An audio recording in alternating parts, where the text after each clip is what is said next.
جی جناب محمد حماد اظہر صاحب. جناب اسپیکر، امید ہے کہ 3 گھنٹے قائد حزب اختلاف نے تقریر کی اور 1.5 گھنٹہ بلاول زرداری صاحب نے تقریر کی، تو اب چند منٹ میری بھی کچھ گزارشات جو ہیں وہ سننے کا حوصلہ، صبر اور پیشنس رکھیں گے. میں جانتا ہوں کہ حقائق کا سامنا کرنے کی ان کی شہباز شریف صاحب، میں جانتا ہوں کہ جب بھی میں کھڑا ہوتا جناب چیئرمین، میں پوائنٹ آف آرڈر پہ بات کر رہا ہوں. آپ کو مجھے موقع دینا چاہیے، میرا یہ رائٹ ہے. آپ کو بھی سننا چاہیے نا، سب کو سننا چاہیے. ڈیبیٹ ہو رہی ہے، ایک دوسرے کے ویوز سنیں، حکومت کے بھی آپ سنیں، وہ بھی سنیں ایک دوسرے کے. میں پوائنٹ آف آرڈر پہ ہوں. آپ کو کل پورا موقع دیا اس پہ بولنے کا. جی میں آپ سے یہ گوش گزار ہوں کہ کل جب میں نے اپنی سپیچ ختم کر لی تو اس کے بعد اسد عمر صاحب کھڑے ہوئے اور میرا خیال تھا کہ وہ جس موضوع کے اوپر میں نے بات کی تھی اس کا جواب دیں گے.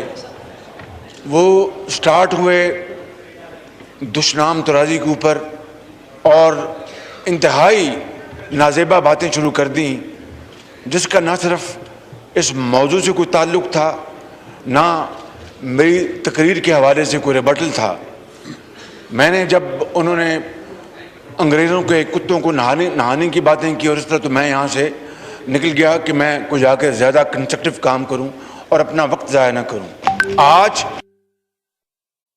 زرداری بھٹو صاحب نے ایک بڑی پرمخ تقریر کی ہے اور ایک پورا احاطہ کیا اس منی بجٹ کا، منی بل کا، اور بہت خوبصورت دلائل دے کے باتیں کی، مگر یہ دونوں سرکاری جو فرسٹ بینچز خالی پڑے ہیں.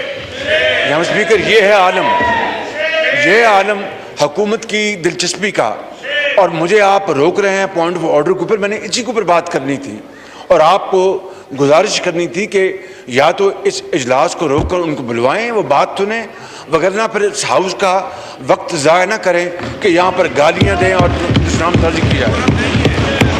جی حماد اظہر صاحب. بہت شکریہ جی. سب سے پہلے تو میں یہ یاد دہانی کراتا جاؤں کہ اسی ایوان میں بیٹھ کے ہم نے 3 گھنٹہ محترم قائد حزب اختلاف کی تقریر سنی اور اس کے بعد 1.5 گھنٹہ بلاول زرداری صاحب کی تقریر سنی. مجھے امید ہے کہ چند منٹ ہماری گزارشات سننے کا ہمت، حوصلہ اور صبر اپوزیشن کے اندر قائم و دائم رہے گا. اور میں یہ بھی آپ کو بتاؤں کہ کل جب اسد عمر صاحب کی تقریر شروع ہوئی تو جس طرح کی ہلڑ بازی پیچھے سے ہوئی، اس طرح کی ہلڑ بازی ہم نے قائد حزب اختلاف کی تقریر کے دوران نہیں کی تھی. لیکن جب بھی میں کھڑا ہوتا ہوں بولنے کے لیے دلائل کے ساتھ، جی رانا ثناء اللہ صاحب، لیکن میں نے یہ دیکھا ہے کہ دونوں جی رانا ثناء اللہ صاحب. اسپیکر، میں اس احتجاج کے ساتھ کہ وزیر خزانہ یہاں پہ موجود نہیں ہے، ان کا اس ضروری بحث میں اور بلاول بھٹو زرداری صاحب کی تقریر میں یہاں موجود ہونا چاہیے تھا ان کو. جب وہ موجود نہیں ہے تو میں کورم پوائنٹ آؤٹ کر رہا ہوں. جی گنتی کریں. جی کورم پورا ہونے تک اجلاس کی کارروائی معطل کی جاتی ہے.